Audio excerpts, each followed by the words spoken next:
Salut, c'est Niki. Alors je vous fais un nouveau tuto ce soir car un de mes chers abonnés m'a demandé comment obtenir l'apparence de ce bureau et donc je vais vous expliquer comment obtenir celui-ci et beaucoup d'autres d'ailleurs. Vous allez voir que tout est personnalisable et surtout que ça ne mange que très peu de ressources.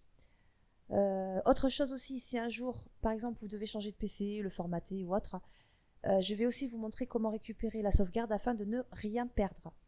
Donc de tout retrouver, l'apparence avec vos icônes, vos liens, etc. en un clin d'œil. Voilà.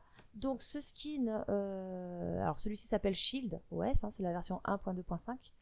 Moi je vous conseille vraiment de prendre le même pour ce tuto, parce que même si pour les autres skins c'est sensiblement la même chose, surtout pour ceux qui ne connaissent pas trop, c'est quand même plus simple de suivre les manipulations, les étapes avec le même. Et de cette façon, j'ai une mouche. Et de cette façon, vous aurez eu le temps de vous familiariser, en tout cas avec celui-ci, et ce sera bien plus simple avec les suivants. Alors voyez ici, tous les boutons sont cliquables, évidemment. Les liens sont personnalisables, les icônes, etc. C'est vraiment très sympa et agréable de pouvoir customiser son bureau tel qu'on l'entend. Alors, la première chose que je vais faire, moi, c'est par contre de le désinstaller. Alors, programme, fonctionnalité. Je vais carrément le supprimer pour le réinstaller avec vous. Alors, il est où? Ici. Ouais, je vais tout supprimer, désinstaller. Voilà. Ah bah du coup, mon petit dragon, il se sent un petit peu seul là. Pour certains d'entre vous, je pense que la barre des tâches sera visible. Si vous souhaitez la rendre invisible, puisque c'est vrai qu'avec le skin qui va venir, c'est pas très esthétique, enfin pas très joli, moi je trouve personnellement. Enfin en tout cas, si vous ne savez pas, vous cliquez droit dessus, propriété. Et ici, vous cochez tout simplement masquer automatiquement la barre des tâches. Voilà. Et de cette façon, juste en passant le curseur, vous voyez, ça fait une espèce d'effet déroulant qui est assez sympa. Pareil, vous devez avoir logiquement votre corbeille et votre dossier bureau, d'autres dossiers qui sont affichés.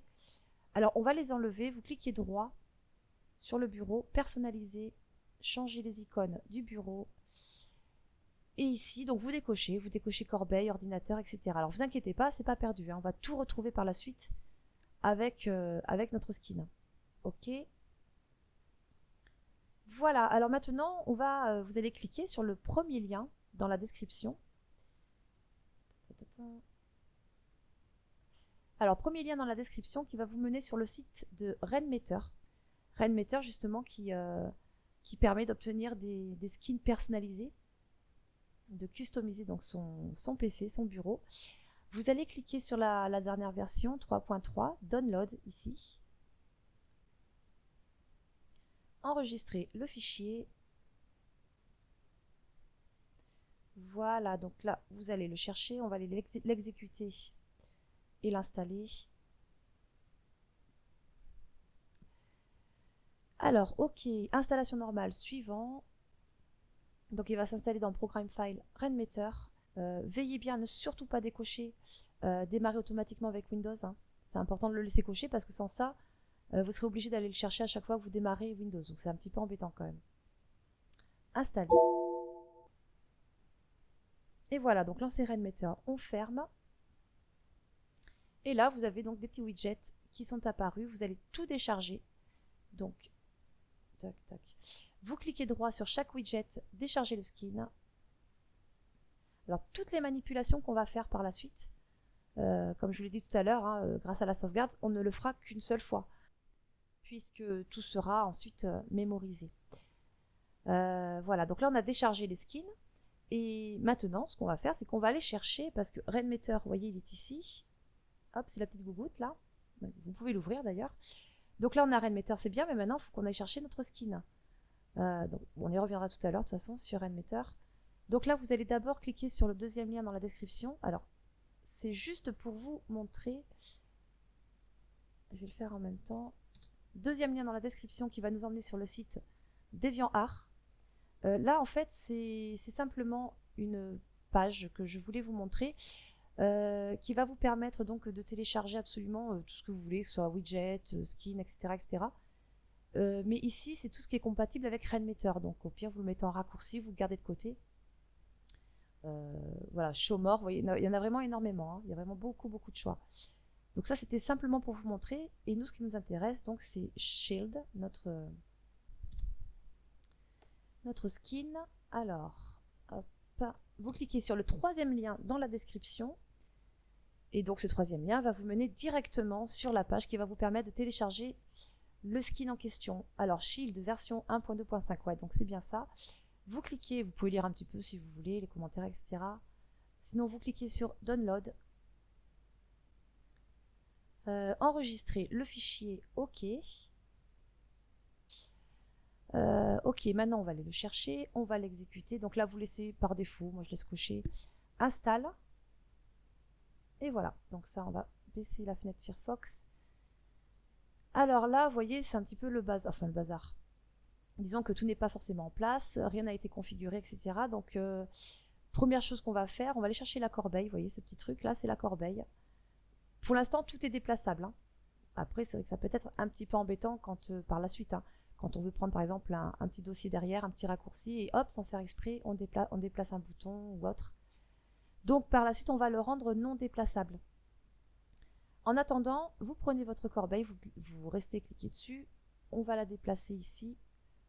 Après, vous la mettez où vous voulez, bien sûr. Hein. Moi, je vais la mettre ici. En cliquant droit dessus, vous voyez, ça change l'apparence. Allez, hop, voilà. Donc là, je ne peux pas, c'est comme un espèce d'effet aimant, voilà, je n'arrive pas à la coller à la bordure, vous voyez. Donc il va falloir aller arranger ça.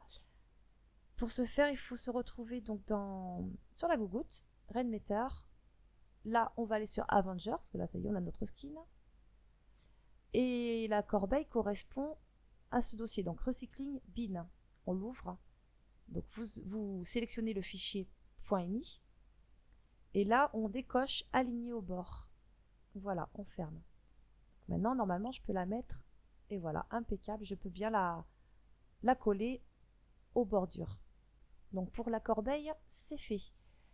Ensuite, alors, positionnez bien vos éléments à l'endroit que vous le souhaitez, puisqu'après, on va rendre tout ça hein, non déplaçable. Ça, pour l'instant, on n'y touche pas. D'ailleurs, je pense qu'on va pouvoir le faire maintenant. Donc, pareil, on revient sur la gougoute. Alors, donc tous ces répertoires correspondent évidemment à votre skin, hein, tout ce qui compose votre skin. Donc bordure, les bordures quoi. Alors ça doit être l'avant-dernier, pour moi en tout cas. Et vous décochez déplaçable. CPU, ça doit être celui-ci. Déplaçable, on décoche. La date. Pareil, des manipulations à ne faire normalement qu'une seule fois. On décoche. Option, par contre je vais option non parce qu'option c'est ça, c'est ce qui vous permet de configurer, donc je vais le laisser déplaçable celui-là. La RAM, la poubelle c'était bon, non je l'avais pas décoché. Shield tag, ok, shutdown.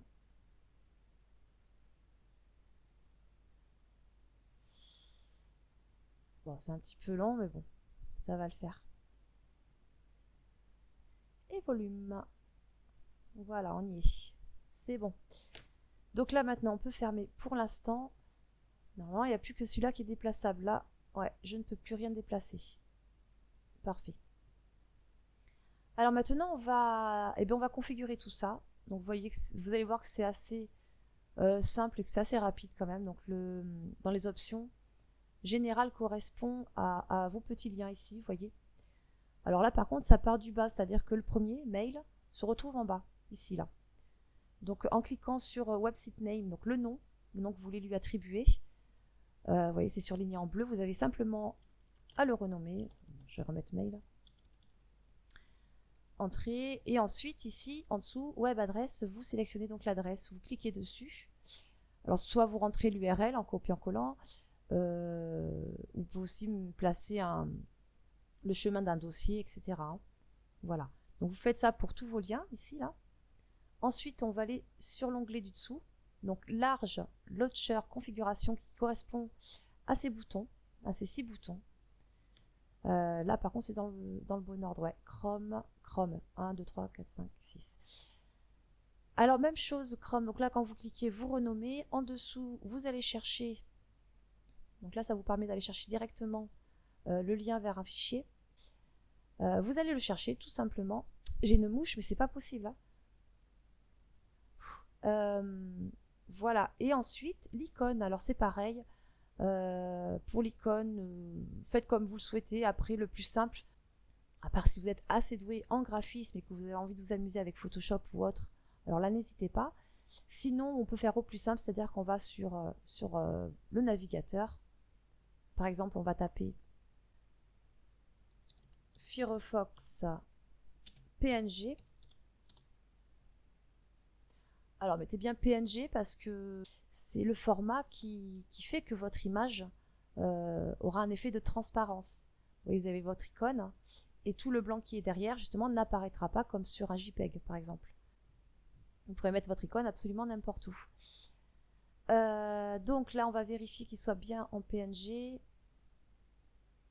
Donc quand vous cliquez sur une image, vous voyez ici c'est tout blanc, il n'y a pas de pixels, donc moi je vais pas la prendre, celle-là doit pas être en PNG. Voilà, ici vous voyez bien les petits carrés un petit peu partout, donc là celle-là c'est bon, elle est en transparence, c'est du PNG. Donc là on va faire clic droit, enregistrer l'image sous, moi je vais la laisser par défaut sur le bureau, et donc vous allez simplement chercher votre image, donc qui est sur le bureau, hop, et voilà, tout simplement. Donc vous faites la même chose pour les autres boutons. Ensuite, le troisième, Small Launcher configuration, donc c'est les petits boutons d'en haut. Vous faites exactement la même chose. Pour l'icône, pareil. Voilà, donc là c'est tout bête, du coup je vais pas le refaire, hein, parce que je vous l'ai montré une fois. De toute façon là, ouais, vous renommez, vous allez chercher, etc. etc. Moi je peux vous donner un petit conseil, au cas où. Moi je mets tous mes icônes, je vais vous montrer, Skin PC. Moi je stocke, vous voyez, dans icônes. Je stocke tous mes icônes ensemble, comme ça si un jour je dois venir les chercher, j'ai pas besoin d'aller rechercher à droite à gauche, ils sont tous au même endroit et c'est beaucoup plus simple. Pareil, je me suis fait un petit fichier avec les liens, mais bon, jusqu'à maintenant j'ai pas eu besoin de remettre tout ça, puisque grâce à la sauvegarde, ça se fait automatiquement. Ensuite folder, donc là ça correspond à ce qui se trouve ici. Toujours la même chose de toute façon, sauf que là on peut pas mettre comme ici, hein, vous ne pouvez pas mettre d'icône. Download, là vous allez chercher, ouais ça se passe comme ça, vous allez chercher le fichier de destination. Voilà, donc pour les options je pense qu'on a fait le tour. Alors du coup ça on va pouvoir le décharger. En le déchargeant, si jamais vous avez envie de revenir dessus et vous ne savez pas comment faire puisque vous l'avez déchargé, c'est très simple, vous allez sur la gougoute, vous revenez dessus, hop, vous revenez sur options ici, là, et vous cliquez simplement sur charger. Voilà, c'est tout. C'est tout bête. Alors du coup, je le redécharge. Ah oui, on n'a pas vu ici, c'est vrai. Mince, attendez. Tac. Thème Avenger. Options. Voilà.